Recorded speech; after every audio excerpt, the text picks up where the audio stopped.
ඉතින් ඔයාලට ඔන්න අදත් මම මගේ channel එකට ආදරෙන් පිළිගන්නවා. තාමත් මාව subscribe කරලා නැත්නම් subscribe කරලා වීඩියෝ එක බලන්න.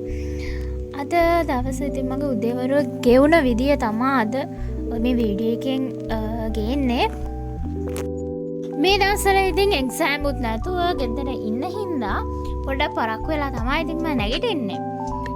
ඉස්සෙල්ලාම නැගිටලා චුට්ටක් මම හිතලා බලනවා මේ මොනවද මට අද උදේට කරන්න තියෙන්නේ කියලා. මොකද උදේ මම නැගිට්ටාම කිසි දෙයක් මතක නැහැනේ.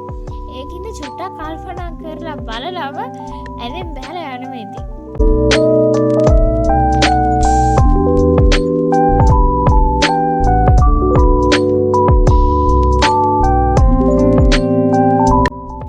නැගිටපු ගමන් මොන හොඳක් නැතුව නම් මට කිසිම වැඩක් කරන්න හිතෙන්නේ නැහැ. මූණේම හොදන් අඳුමුත් මාරු කරන් දැන් මම ලෑස්ති වෙන්නේ මගේ මෝර්නින් ස්කින් කෙයාර් රූටින් එක කරන්න. විශේෂ දෙයක් නැහැ ඉතින්. මම සාමාන්‍යයෙන් ගන්න මගේ ඩේ ක්‍රීම් එක තමයි ඉතින් උදේම මම ඇප්ලයි කරන්නේ මූණට නම්. බොඩි ලෝෂන් එකක් ඉදින්න තාමත් ඇප්ලයි කරන්නේ මම බේබි ක්‍රීම්. අනේ මන් දැයි කියලා ඉතින් ඇප්ලයි කරන්නේ නම් ඒක ඉතින්. අද නම් මට ඇත්තටම ගොඩාක් වැඩ තියෙන දවසක්. අද විතරක් නෙවෙයි හැමදාම උදේට ඔහොම තමයි ඉතින්. මේ දවස්වල ඉතින් අම්මත් නැති හින්දා මට තියෙන වැඩ තොගේ වැඩි ඇත්තටම. අම්මා හිටියා නෑ කියලා වෙනසක් නෑ. එයා හිටියත් ඉතින් ඔය ටික මම ওই විදිහටම කරනවා හැමදාම ඉතින්. අවසරත් ඒ වගේම බිසි. මං හවසත් මගේ ඩේ බ්ලොග් එකක් ගේන්නම්. ඉවිනිං ඩේ බ්ලොග් එකක් දවසක් මම ගේන්නම්.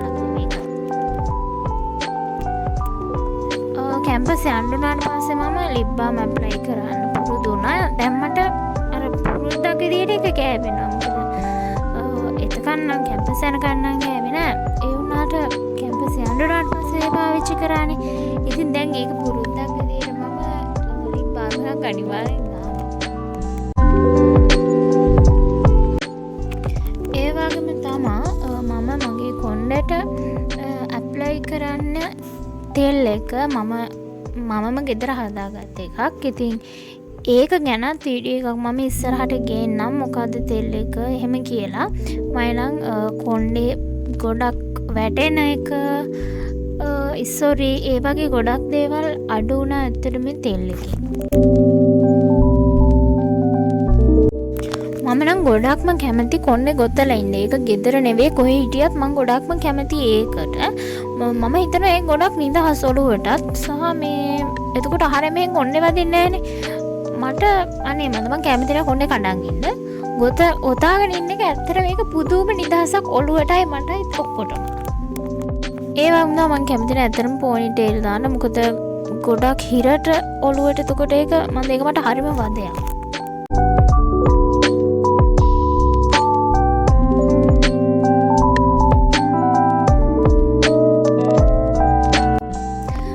ඉතින් මට ඊළඟට තියෙන ලොකුම රාජකාරිය තමයි ඇඳුම් හොදන එක. සුදු ඇඳුම් වගේකුත් තියෙනවා. මට අමතක වෙච්ච රෙදි වගේකුත් තියෙනවා හොදන්න. ඒ ටිකත් හොදන්න ඕනේ. ඒ ටික ඇත්තටම වොෂින් මැෂින් එකෙන් නෙවෙයි හොදන්න වෙන්නේ අතෙන්. මොකද වොෂින් මැෂින් එකෙන් හොදන්න ගොඩක් රෙදි නැහැ. කොහොමද සුදු ඇඳුම් බෑනේ වොෂින් මැෂින් එකෙන් හොදන්න. ඒකින්ද ඒව කොහොමත් අතින්. එතකොට අනිත් පාට දුන්නම මට අමතක වෙච්ච ටිකක් තියෙනවා. මේ වොෂින් මැෂින් එකට දාන්න. ඉතින් ඒ ටික අතෙන් දාවට හොදන්න උනේ. පාට ඇඳුම් ටික පෙඟෙන්න තියලා මම සුදු ඇඳුම් හොදනවා. මොකද එතකොට සුදු ඇඳුම් ටික හොදලා ඉවර වෙද්දි අර ටික ආපහු හොදන්න පුළුවන්නේ. ඒක හින්දා එතකොට ඒක ඉක්මන් කියලා මට හිතෙනවා. ආපහු වැඩ දෙකක් නෑනේ. ඉක්මනට වැඩේ ඉවර කරගන්න පුළුවන්. ඒක හින්දා. මට නම් මේ සුදු රෙදි හොදන එක නම් ඇත්තටම එපා වෙනවා. මොකද හොදලා විතරක් මදිනේ නිල් දාන්නත් එපා. අන්න ඒක හින්දා. අනික ඒව කුණු යන්නෙත් නෑ. මට එපා වෙන්නේ ඇත්තටම. කොහොම හරි රෙදි ටික නම් හොදගත්තා ඉතින්. දැන් තවත් එක බාර දුර වැඩක් තමයි මේ කරන්න පටන් ගත්තේ. උදේට කන එක. ඇත්තට මේක ලොකු වැඩක් තමයි මට නම්. උදේට කන ගමන් ටීවී එක බලන්නේ ගෙදර ආවම නම් පුරුද්දක්. ඉතින් හොස්ටල් එකේ ඉන්නකොට ටීවී නෑනේ බලන්න. ගෙදර ආවම ඉතින් ටීවී කියන්නේ කාටුන් එකක් තමයි. කාටුන් එකක් බලන් බත් ටික කන එක ඇත්තටම හරි ෂෝක්.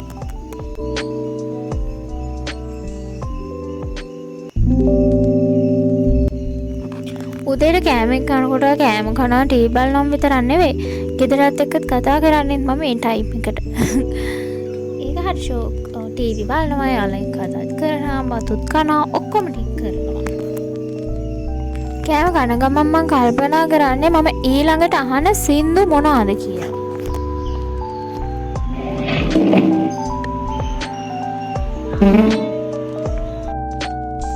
ඊට පස්සේ ඉතින් හැමදාම වගේ සින්දුවකුත් දාගෙන සින්දුව අහන ගමන් තමයි මම ගෙවල් අතු ගහන්නේ. ගෙවල් අතු ගන්නකොට සින්දුවක් දාන එක දැන් ඇත්තම හැබිට් එකක් වෙලා ඒක ජීවනාවලියේ ඒක කොටසක් දැන් මගේ. සින්දුවක් අහන ගමන් ඒ අතු ගන්න. සින්දුවක් නැත්තම් නිකන් මොකද සින්දුවක් දාලා වැඩේ කරනකොට වැඩේ කරනවා දැනෙන්නේ නැහැ. ගේ අතු ගාලා ඉවර වෙලා අවසානයේ කරන වැඩේ තමයි ඉස්සල්ලා මම කරන්නේ ඩෙටෝල් ස්ප්‍රේ කරන එක. මොකද අපේ ගේ ඇතුලේ තමයි අපේ බල්ලෝ නිදාගන්නේ උදේට ඇවිල්ලා. හවස් වෙනකම් ඉතින් ගේ ඇතුලේ ඉතින් විස බීජනේ නේද? ඒකින්ද මම ඉස්සල්ලාම ඩෙටෝල් ස්ප්‍රේ කරලා ඊට පස්සේ තමයි මම එයා ෆ්‍රෙෂ් එක ස්ප්‍රේ කරන්නේ.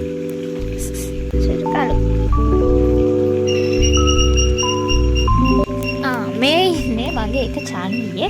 එයා ඉතින් උදේම නැගිටලා බලන් ඉන්නේ සතෙක් අල්ලන්න. ඕක තමයි එයාගේ වැඩේ ඉතින්.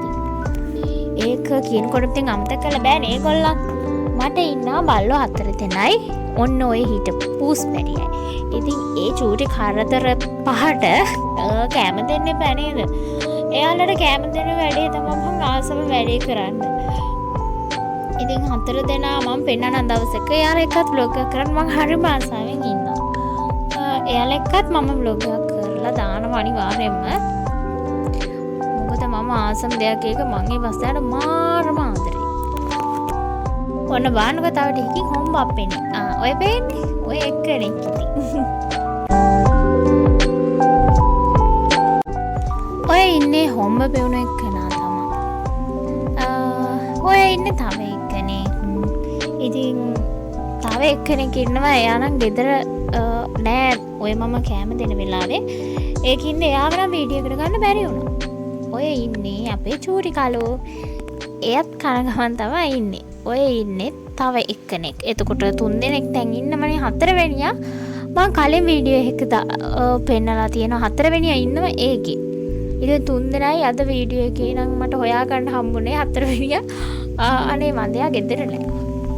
ඊට පස්සේ ඕක නම් මගේ හැමදාම ඉස්කෝලේ යන කාලේ ඉඳන් පුරුද්දක් බත් එක්ක කාලා පැය භාගයක්වත් යන කලින් මට තේ එකක් බොන්න ඕනේ. ඕකට මට ගෙදර ඇත්තටම හැමදාම බයිනවා. ඒ වුණාට මට ඒ පුරුද්ද අත්හැර ගන්න බෑ. ගෙදර ඉද්දි ඉතින් හොස්ටල් එකේ ඉද්දි නම් එහෙම නෑ. ගෙදර ඉද්දි ඕක පුරුද්දක් ඉතින් මගේ. 10-11 ඉද්දි නම් මොහොම තමා. මොකද ඒ කාලේ එනවා ගෙදර ඉස්කෝලේ ඇවිල්ලා මං ගෙදර ඉද්දි 2:00 වෙනවා. ඒ ඇවිල්ලා දවල්ට කනවා කාලා තේ එක බීලා නිදා ගන්නවා. ඒ නිදාගෙන ඉතින් ආය 4ට විතර නැගිටලා ආය නාල කරලා මං ඉස්කෝලේ අපේ ක්ලාස් තියෙන හවසට 11 විතර වෙනකන් රැ. ඉතින් ඒකට යන්නත් එපා කොහමරි ඒ කාලේ තමයි ඔය පුරුද්ද මට පුරුදු වුනේ. තේක බොන ගමන් හරිම ෂෝක් වැඩක් තමයි මම ඔය කරන්නේ. මොකක්ද කියලා බලන්න වෙතේ නේද ඔයගොල්ලෝ. ඔය තමයි මම මේ දවස්වල ආසාවෙන් ගන්න ගේම් එක. ඔය ගේම් එක ගන්න ගමන් තමයි මම තේ බොන්නේ. ඒකත් ගෙදර ඉන්නකොට කරන වැඩක්. මොකද ඉතින් තේ බොනකොට ඉතින් කරන්න වැඩකුත් එපා. ගේම් එක ගන්න ගමන් තමයි තේ බොන්නේ.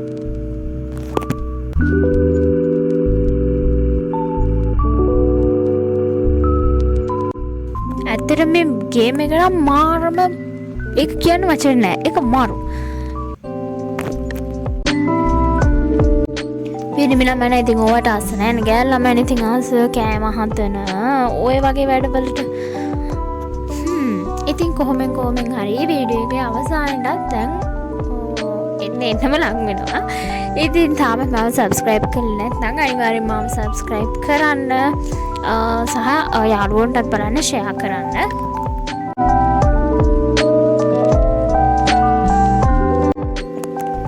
එහෙනම් ඉතින් තවත් අලුත් දවසක ලස්සන අලුත් වීඩියෝ එකකින් හම්බෙමු. එතකන් හැමෝම පරිස්සමට ඉන්න ආදරේ